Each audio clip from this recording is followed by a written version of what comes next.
Nawabganj block Bhatpura के 7 गांवों में मतदान का बहिष्कार होने पर प्रशासन का तांडव कायम रहा। पैनी नजर संस्था अध्यक्ष व रोहिलखंड प्रांत उपाध्यक्ष आम आदमी पार्टी सुनीता गंगवार ने मतदान के अगले दिन वहां जाकर ग्रामीणों से संवाद करके प्रशासन की कार्यवाही बहिष्कार के संबंध में क्या रही जानकारी हेतु पहुंची। नहीं, वोट नहीं डाला था क्योंकि मेरी जो है मांगे थी पुल रोड की, वो मेरी मांगे नहीं सुनी, इसलिए मैंने वोट नहीं डाला। वोट डलवाने का शासन प्रशासन बहुत ज़्यादा दबाव बना रहा था, मगर हम लोगों ने तब भी मतदान नहीं किया। जी मैम, आज यहाँ ग्रामीणों के बीच आना हुआ है, क्या मामला है? यहाँ पर आज मैं यहाँ की जनता का हालचाल लेने आई हूँ क्योंकि कल सभी अखबारों में निकला यहाँ पे वोट नहीं पड़ा है। इससे पूर्व भी मैं यहाँ पे आई थी, वोटिंग से पूर्व भी, कि लोगों का ये जब मुझे फैसले की जानकारी हुई मीडिया के माध्यम से कि यहाँ के लोग वोट डालने को तैयार नहीं हैं, तो मैं लोगों के बीच में आई थी कि आखिर क्यों वोट डालने को इतनी ज़िद पे ग्रामीण क्यों अड़े हुए हैं कि वोट क्यों नहीं डाल रहे हैं। क्योंकि लोकतंत्र में मतदान आवश्यक है, लेकिन जब ग्रामीणों ने अपनी समस्या बताई और काफ़ी लंबे समय से एक पुल के लिए यहाँ के लोग संघर्ष कर रहे हैं। कौन सी जगह का ये यहाँ जो है पेना पेनिया और पुरैनिया गांव के बीच में देवा नदी है। कहने का मतलब है कि पीलीभीत ज़िले के तमाम गांव हैं उसमें, और ज़िला बरेली के तमाम बॉर्डर के गांव हैं जिनके बीच में एक पुल की आवश्यकता है, क्योंकि एक नदी बह रही है और उस नदी के कारण बहुत दिक्कतें हैं। उसमें कटान भी बहुत ज़्यादा होता है। मैंने उस जगह का भी अवलोकन किया है। तो एक पुल की आवश्यकता है। लगभग 2015 से यहाँ पे लोग संघर्ष, तमाम गाँवों के लोग संघर्ष कर रहे हैं। मैंने इनके संघर्ष की पूरी दास्तान इन्हीं लोगों के मुँह से सुनी है और ये सुनकर मुझे भी बड़ी पीड़ा हुई है। तो उस समस्या को मैंने देखा है और उस समस्या को मैंने महसूस किया है, ग्रामीणों का दर्द भी महसूस किया है।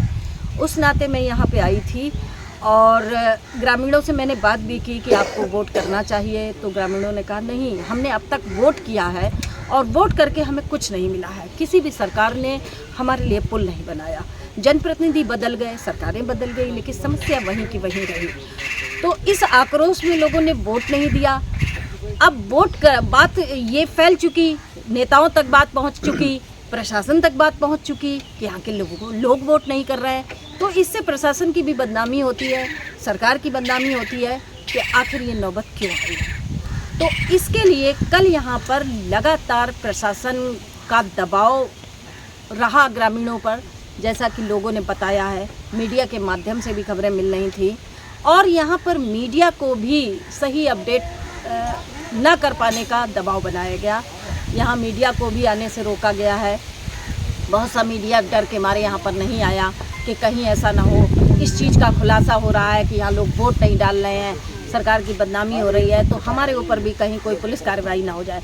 इस तरह से यहाँ पे एक डर का माहौल बनाया गया और लगातार प्रशासन का यहाँ पर जो है दबाव चलता रहा और शासन के लोग यानी कि यहाँ पर भाजपा सरकार की जनप्रतिनिधि भी लगातार रिक्वेस्ट भी कर रहे थे जनता से, लेकिन रिक्वेस्ट से ज़्यादा वो यहाँ पर डर दिखा रहे थे कि तरह तरह से कि अगर तुम लोगों ने वोट नहीं किया तो रोड बनवा के दिखा देना, और वोट करोगे तो भी रोड नहीं बनेगी और नहीं करोगे तो भी रोड नहीं बनेगी।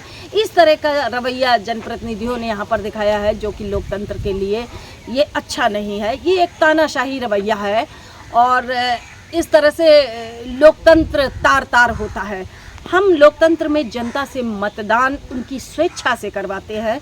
लोकतंत्र में मतदान जनता की स्वेच्छा से होना चाहिए, ना कि किसी दबाव। मैंने सिर्फ दबाव का विरोध किया था, ना कि मतदान का विरोध कराया था। मैंने ये बात रखी थी, जनता का पक्ष शासन और प्रशासन के सामने रखा था कि आखिर ये मतदान नहीं कर रहे हैं तो आपको इनके बीच इनकी समस्या को सुनना चाहिए और कोई न कोई ऐसा ठोस आश्वासन देना चाहिए जिससे कि ये आप पर भरोसा कर सकते और यहाँ पर पूर्णतया मतदान हो सकता। तो इसके बीच की कड़ी बनने का मैंने प्रयास किया था कि संवाद बने रहना चाहिए और संवाद जारी, जनता और प्रशासन के बीच का और शासन के बीच का संवाद जारी रहना चाहिए, लेकिन यहाँ संवाद जारी नहीं रहा है। लगातार 2 महीने से मैं इस समस्या को देख रही हूँ और शासन और प्रशासन दोनों को मैं अवगत करा रही हूँ। मैंने एक ज्ञापन भी संस्था के माध्यम से दिया था यहाँ के मंडल आयुक्त को। जब ज्ञापन देने गए थे, मंडल आयुक्त 2 घंटे हम लोग खड़े रहे और वो निकल कर अपने ऑफिस से नहीं आई। उन्होंने ज्ञापन स्वीकार नहीं किया। क्या लोकतंत्र में जनता के ज्ञापन को भी स्वीकार किया जाएगा? इस तरह का लोकतंत्र हमारे देश में चल रहा है। उसके बाद वो ज्ञापन हम लोगों ने डाक के द्वारा शासन तक पहुंचाया है। तो ये स्थिति हो गई, यानी कि लगातार जनता को दुत्कारा जा रहा है, प्रशासन द्वारा भी और शासन द्वारा भी। तब आक्रोशित होकर जनता ने ये फैसला किया था और इतने बड़े जनमत को, कई गांवों का ये फैसला था और कई गांवों का फैसला कोई एक व्यक्ति यहाँ पर वोटिंग को नहीं रोक सकता है। जैसा कि मैंने अखबार में पढ़ा था, मेरे जाने के बाद एक जो अखबार में खबर निकली थी उसमें यहाँ के नवाबगंज प्रशासन ने लिखा था, कुछ लोग राजनीति कर रहे हैं। मैं प्रशासन से बड़ा निवेदन से ये बात पूछना चाहती हूँ कि इस जन समस्या को लगातार वर्षों से अनदेखा किया जा रहा है, उस पर वर्क नहीं किया जा रहा है, लेकिन आपको इसमें राजनीति दिखाई देती है और इतनी गंभीर जन समस्या नहीं दिखाई देती है। कुछ लोगों को टारगेट कर दो कि इनमें से नेता कौन बन रहा है और उनके ऊपर मुकदमा लिख दो, मुकदमे का डर दिखाया जाता है, कौन कौन ज़्यादा आगे बढ़ रहा है। इस तरह से जनता को तितर बितर करने का प्रयास किया जाता रहा यहाँ पर। तो यहाँ लगातार कल बहुत डरी सहमी भी जनता थी जिसने अपना डर यहाँ पर बताया है, लेकिन डर से ज़्यादा उनके अंदर आक्रोश था।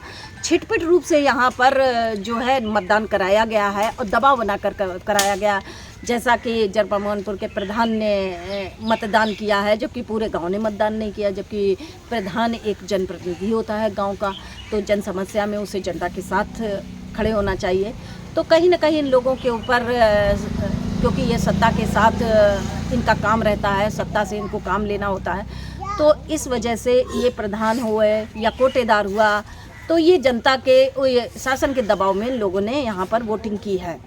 तो शासन ने पूरी तरह से यहाँ पे खानापूर्ति का प्रयास किया है कि हाँ 2-2 4-4 वोट अगर गाँवों से पड़ जाएँ तो हमारा काम हो गया कि हाँ इतनी वोटिंग हमने करा दी। लेकिन ये हल नहीं है इस समस्या का। मैं आपको बताना चाहती हूँ कि यहाँ पर हम लोग अपने